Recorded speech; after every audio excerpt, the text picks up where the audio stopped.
Hi everyone, welcome back to Real Talk About Feminism podcast. This is episode 51, and we have a guest episode today.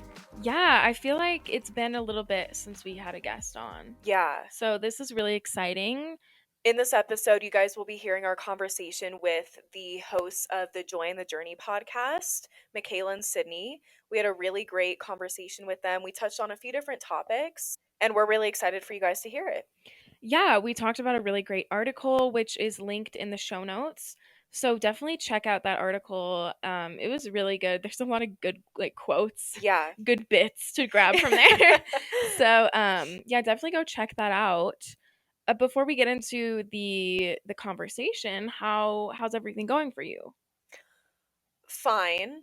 We kind of talk about in the episode, we're all just kind of moving along. Mm-hmm. My MacBook that I recently bought, I bought it refurbished, so it was not new. But it broke. No. So yeah, there's a crack in the screen somewhere. I don't know how they found that, but I had to send it in and pay $500 for repairs. So I'm without a Mac, and it sucks. Yeah, that's exactly the same thing that happened to me. I bought my Mac and it was visibly cracked, but I was very broke in college out there. So I was like, "Oh, whatever, it's fine." And it wasn't that big of a deal. There was just a line down the screen.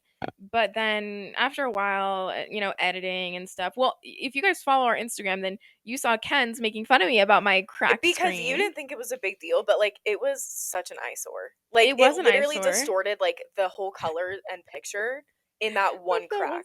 Okay, but I feel like that was karma. Yeah, because you bought a used Mac off Facebook Marketplace without a charger, might I add. No, but I'm saying karma for you because the same thing happened to you now. Jeez. Maybe. Basically, we both bought refurbished Macs and both ended up having to pay $500 to fix our screens. So maybe not the best choice. Yeah, but whatever. I love my Mac. I I'm love it's so mine. worth it. I'm obsessed with mine. So yeah. But anyway, anything with you? We matched on Bumble BFF. Oh, Yeah, we're both. Oh my gosh! Speaking about Bumble for a second, I feel so dumb because I have only been on Hinge. I've been on and off of Hinge. This is so depressing, but I've been on and off of Hinge for like 2 years. And that was so hard to get out. Oh my gosh. But I've been on and off Hinge for like 2.5 years. And I was never on any other dating app other than Mutual, which is like a little small app that if you guys know, you know. But I decided to get on Bumble because I also wanted to try out Bumble BFF. And so, funny, me and Ken's matched on Bumble BFF. Literally so funny. I was like, Haley, what? Yeah, so funny. We matched and then we said hi to each other Yeah. on it. But me and Ken's were talking this morning, and she was talking about how Bumble. Well, no, let me tell. Yeah, what happened? So you called me. We were talking about Love Is Blind season 2, which I'm obsessed with Love Is Blind concept, not season 2, but whatever. Yeah. But we were talking about it, and Haley was telling me she has an idea for a dating app that's like Love Is Blind. It's where people just send voice messages. Yeah. Or in their profile is voice memos basically. And then you swipe on people from there. Turns out it's already a thing. Someone else already had that idea, which kind of sucks, but we were talking about that. Yeah. Yeah, and we were like, we could make this such a big thing. We were going off. Yeah, literally. No, I was about to post something on my Instagram story and say, who knows how to build an app? And then I was like, wait, I should probably We got ahead of ourselves. Yeah, but so we were talking about that, and then we got into talking about Bumble and how Ken's was talking about how Bumble is so the first of its kind because the girls have to message first. On Bumble dating. Dating. And I was shocked because I did not know that was the case. And literally, this entire time I've been on Bumble, I've been so annoyed because I'm like, why is nobody messaging me? I've been like, this is so annoying. I just want guys to message me. Nobody's bold. And I almost updated my profile to say, nobody's bold. Somebody needs to be bold. And I was so glad that I did it. And I actually messaged a guy a week ago, and he had paid to extend the match. And so I messaged him. I was like, why are you going to extend the match if you're not even going to message me? Girl.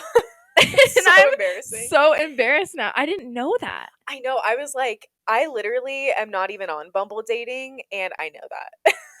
Yeah, I don't know. If you guys also didn't know this, then please like message us on Instagram or something, because I don't want to feel like I'm the only one that didn't know that. There's got to be someone out there who doesn't know There's that. got to be. I'm sure you're not alone. It was just funny. I just feel just so dumb. But anyways, yeah, we matched on Bumble BFF, and I didn't even know about the whole concept of Bumble, but there we go. That's the update for me this There week. you go.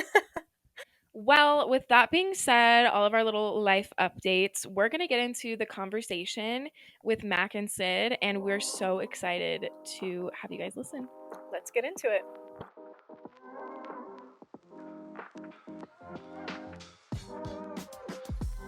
Well, welcome to the show. We are so excited to have you guys on. Thank you for having us. Yeah, thank you. Yeah, we're so excited. Do you guys want to start by introducing yourselves to all of our listeners? I'm Sydney, and I guess I'm the co-host of the Joy and the Journey podcast with Makayla. And I'm from Utah, just hanging out, working. I work at an attorney's office, and then I do the podcast on the side. So it's been good. Cool. Do you want to go into law, or is it just a job? I love the law field, but I don't want to be an attorney. I've already been through court myself, and it sucks. So I'm like, yeah, no, I don't want to be an attorney. I'm good. Yeah. But That's cool, I though. mean, it's gonna be a long-term thing, so I'm excited. Just be like a paralegal and work for a bunch of the attorneys. So I'm excited.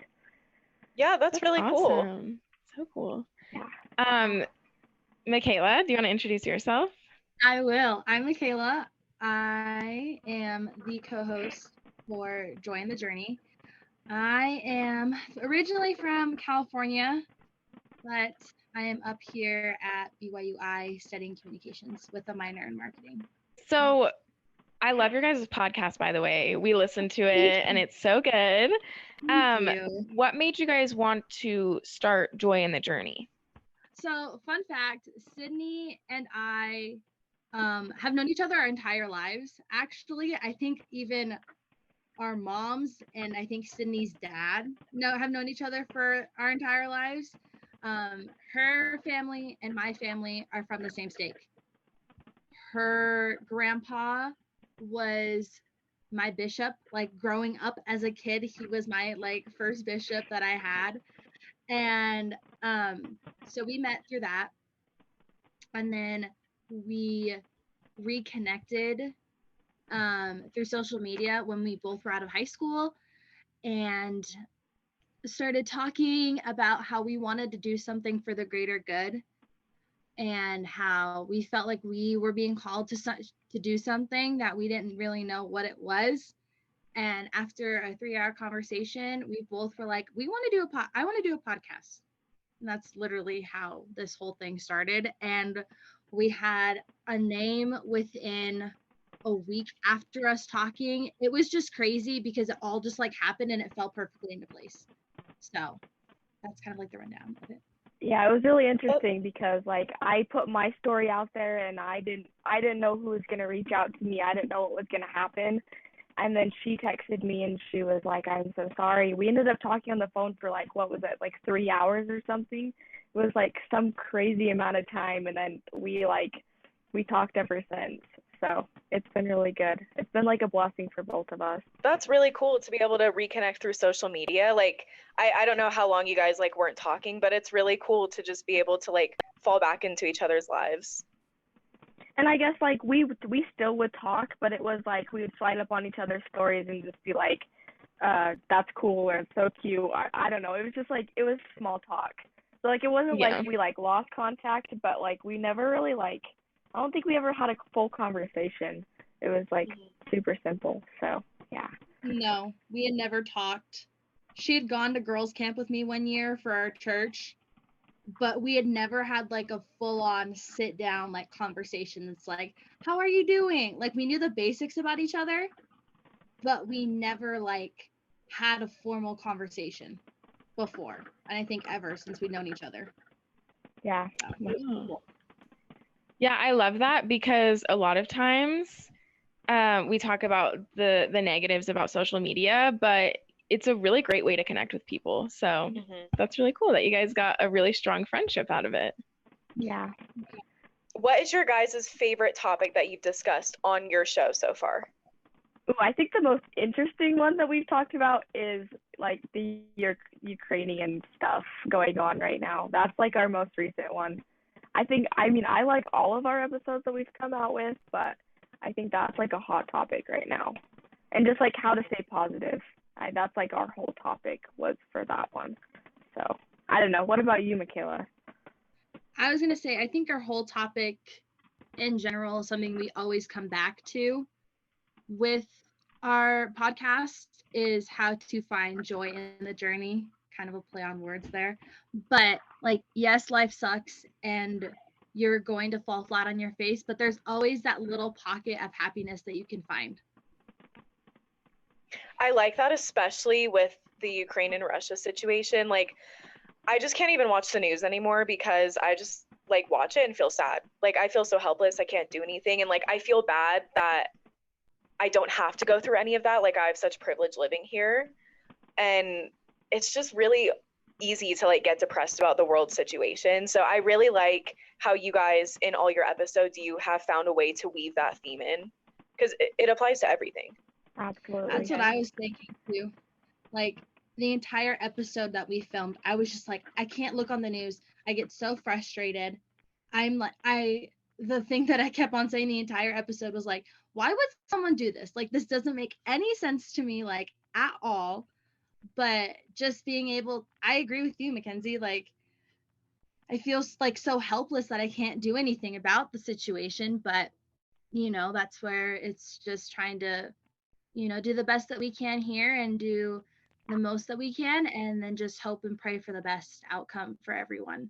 Yeah, I think that's pretty much all we can do. The biggest thing that we can do, just hope and pray that there's a good outcome to this. And yeah, I do like the reminder that there's always something to be positive about, even when the world does seem very dark, even just little things that we can cling on to, little things of hope or joy. It's so important. So I love that that's what you guys focus on your podcast. So you guys had brought this article. We're going to be, for all the listeners, we're going to be discussing this article during the rest of this episode today. And it's called When Women Don't Speak. And it's an article that was done. It's kind of like a study that they did. And the professors at BYU decided to analyze the female experience at a top 10 predominantly male college. And it was specifically for the accounting program. So kind of just off the bat, what were your guys' thoughts? What were your big takeaways from this article? I found this article through an assignment, actually. Like a college professor wanted me to read this as for our class as an assignment. And I was just really surprised because I was like, I didn't think that this topic would ever be brought up, because like I know the importance of like letting women speak, but I never thought someone would actually do a study about it, because especially in the business world, women are not talked about. We do like, there's no real, like if a woman's high in power, they're like, oh, you better watch out, like she's scary. But it's like, no, we all are just normal people. And especially if someone is good at their job, then they earn the right to be able to have that power and have that voice. And that's ultimately like what I think this whole thing is talking about, is that we all have a voice and we need to use it, and we need to have the strength to use it, because it could change someone else's life for the good. And so I was just super surprised about this whole thing, but I'm so grateful that they talked about it. One of the points that I loved was change the rules. I love that point, because I feel like, especially in today's society, as women, we're no longer just labeled as housewives and mothers. Like, yes, that is something that women can do if they want to. Let's remember that, like, women have the right to choose what they want to do. But like, if we can be more in this world besides a wife or a mother. We can be Mhm. an entrepreneur, a CEO. Like there's so many different things that we can do when we have the right resources. We use our voice for good. A quote that stood out to me, and to give some context in the article for our listeners, if I'm remembering correctly, the study was like observation of a group with women and men in the accounting department, and the women were constantly being talked over and not listened to. And the author was saying that even if it wasn't intentional or hostile, like in the men's perspective, if they weren't doing it intentionally, the women in the study group were still being overlooked.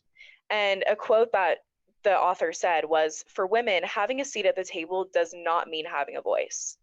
And so for me, the whole time I was thinking, like, yeah, just because a woman has a position of high power, like for example, a CEO, doesn't mean she's always taken seriously.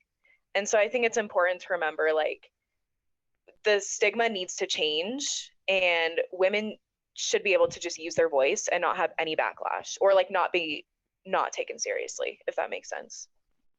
Right. Yeah, I think it made me kind of think about an experience that I had at work. And I won't get into it that much, but basically, I was on a meeting with all men.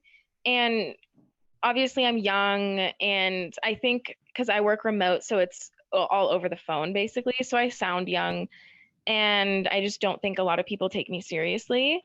And so I was on a meeting with all men, and I was doing most of the talking as the representative for the company that I was working for. And I was bringing good points to the table, and I was answering all the questions that the other company had for us.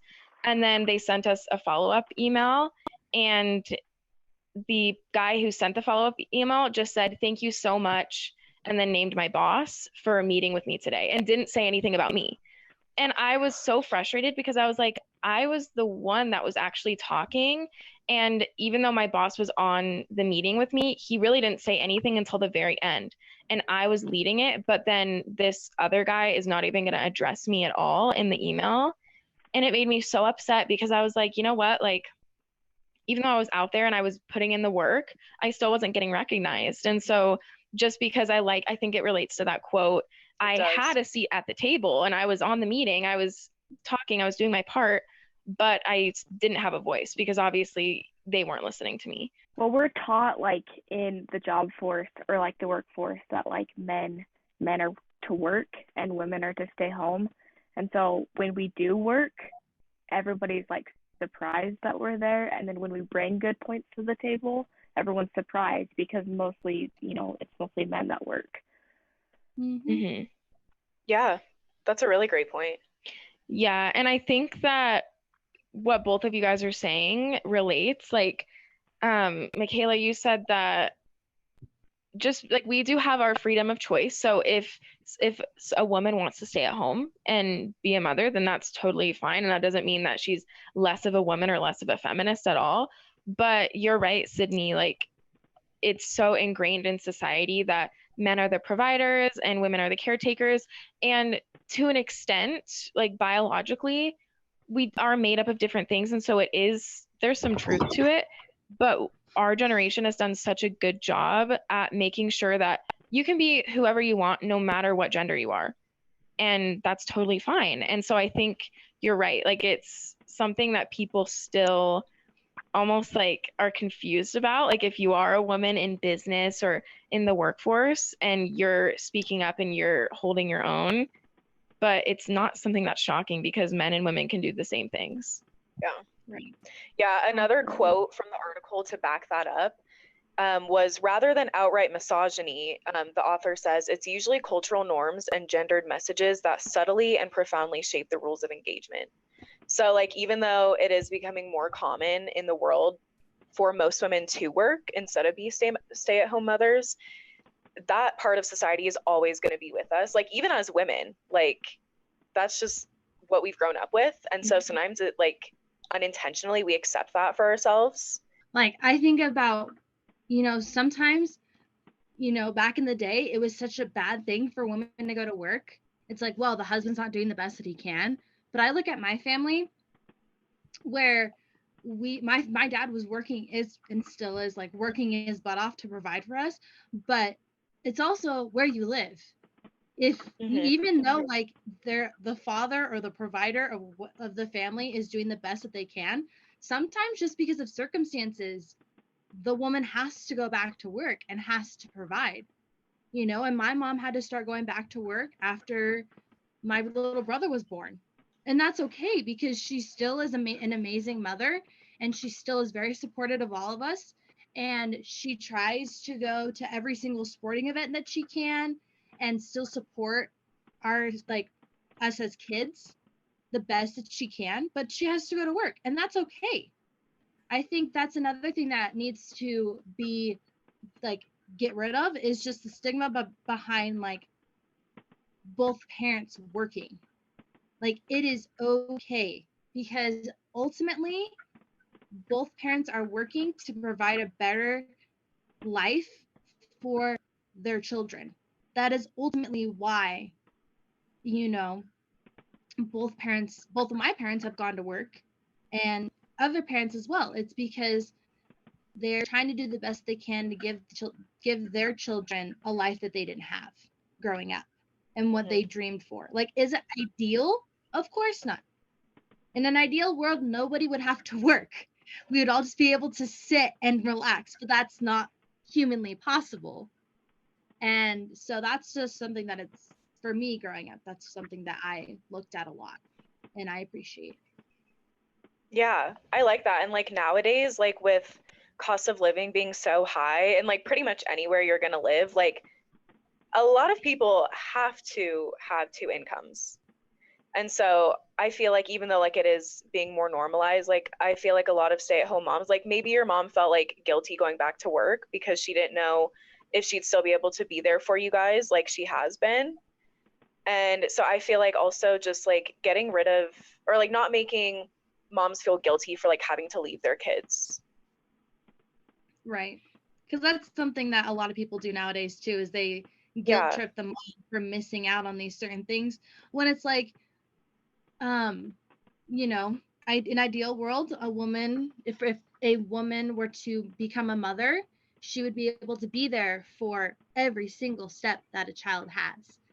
But if that's not the case, then everyone should just keep their mouth shut and respect where, like, know your place in society. If your place is like, especially for a woman, don't bash on her for how she is choosing to live her life. Yeah, I agree.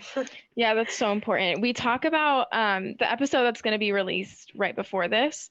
We talked about gender stereotypes, and that's one of the ones we talked about, how a lot of times working mothers, there is that point brought up of like, oh, you're missing out on your child's life, and then you're looked down upon as a mom who works, but dads who work are like, and yes, there is that cultural norm that fathers are the providers, whatever, but not, it's rare that there's comments made towards the men like, oh, you're working so much, don't you feel like you're missing out on your kid's life? But the second a mom wants to go out and work, then, oh, she's a terrible mother because she's missing out on her child growing up. And so it is like a double standard, and it's not okay. I think the biggest point that I took away from this article, and you guys might have taken away something different, but the article just talked about internalized misogyny and how unintentional it is. And most of the times it really isn't intentional, but it is still there. And like in this study, the women didn't feel like they had a voice to speak while they were in these study groups in their accounting classes. And they didn't do as well, but when they were surrounded by women in groups, then they thrived. And that's just, I don't think that the men that were in their groups were meaning to look over the women and not listen to them at all, but it's just internalized misogyny. And I think it's just so prevalent in our world today. And we talked about, it's just kind of, it's always going to be there.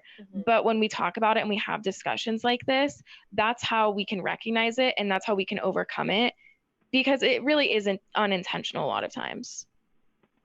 Yeah. Most of the time. it's still not okay, but the only way we can overcome that is if we do talk about it and bring awareness to it. I think that 110%. talking about it talking about it and like talking about like the fact that we don't appreciate not being able to speak shows that you're a leader. And I guess that's kind of another point that the article brought up, is being a leader. Yeah, I love that actually, because it is hard to speak out. A lot of these issues, it's when you have to be the one to say something, then it's not fun. It can be awkward, it can be intimidating. You don't want people to like judge you or think you're a certain type of way, but speaking out about it is the way that change is going to happen. And that's the case with any situation. There's got to be that person who's going to be willing to stand up and say, this is not okay and it needs to change. And so I think that's really powerful for both us and you guys, and that we can come together with both of our platforms and we can come together and have this conversation because it is so important to talk about it. I think another thing that like I've been thinking about since we've started talking is how we are like our own bosses. Like the four of us, we are in charge. We can do whatever we want. We can say whatever we want. And there's no other way that we can grow unless we use our own voice. And I think that in this kind of community of people that do podcasts, a lot of the times that I've seen it, they've been women. Because like doing this kind of stuff you can easily do this stuff from home, and you can easily start your own business and your own company from it and grow so fast when you use the right resources and when you put in enough time and enough effort. And so for me, it's just interesting to see how as women we can impact from like our own homes, like literally from our beds if we wanted to. And I think that's something that's super powerful, is just always remembering that we have that inner drive within us to make a change in this world. Because like we've talked about, this world is in turmoil. Like you look anywhere in this, and like in most countries, there's something going on internally that is putting a damper on that society, and even on the entire world. Like we're all just sitting back and watching as wars break out, as like blood is being shed across the entire, world that we live in. And I think being able to express our thoughts in such a way that it can be a positive force can help improve that. Yeah, I love that. I think that's so true. Yeah, and I like what you said about like you can make change literally from your bed. Like for us, like it's really simple. Like Haley and I podcast together, like we get comfy and it feels like we're just having like casual conversations. Mhm. But like I like to think we're still having an impact, Right. like we're still sharing our voice and like getting our opinions out there and trying to make change. So I really like what you said. Like it doesn't have to be like you're standing on a podium in front of like millions of people. Like it can be really simple, but it's important to just share your opinions. Mhm. Right. And I think as Makayla was talking as well, I live by the motto of if you don't say it, nobody's going to know, because nobody's going to know what you're thinking unless you say it. Like you can't read other people's minds, so speak up about it. I love that. Yeah, and like you don't know when you say those things, you don't know who it's going to help. It could help just one person or impact just one person, or maybe change the way that someone thinks and help them to be more open. But no matter what, you're going to help someone. And I think that that's what's so amazing. Like everyone's talking about, just being the one who can stand up and say something, even if it's from your bedroom recording or we're in the basement. Like, we can make change. And I think it's so powerful coming together all as women and just having these discussions. I think it's really amazing. I do too. I think this is something perfect. I love quotes. We always try and end our podcast on a quote. It doesn't have to be like anything crazy, but just something that people can remember. And I found one at the end. It says, the goal is to create a space where women can be seen as influential as their authentic selves. And that's by Jessica Pierce. And I love that, because I think something that's so crazy to me and Sid is that honestly, we just portray ourselves as our authentic selves. Like what you see and what you hear on our podcast is just who we are. You know, we're just typical 20-year-old girls that are just trying to find our way as we weave through life. And we're just trying to scatter goodness to others and just show people like, hey, life sucks. Like, we're struggling just as much as you are, and it's okay because we're all going to struggle and we're all going to somehow then find that inner self to want to change other people's viewpoints around us. Yeah, thank you for sharing that. That was like a perfect quote to summarize the entire article. I agree. Well, why don't you guys plug for your show? What's your Instagram? Where can our listeners find your podcast? So we're on Instagram, Facebook. That's where we're most active, Facebook and Instagram. But I guess we're on TikTok and YouTube as well. And it's just Join the Journey podcast. So you can find us on there. And then we're on Spotify, Apple, iTunes, and Amazon. I think Amazon Music. Yeah, Amazon Music. So Awesome. Great. Well, thank you guys so much for having this conversation with us. And yeah, that was super fun. If you enjoyed this episode, please share it with a friend. Make sure to rate and review, and don't forget to subscribe so that you never miss an episode. Talk to you next week.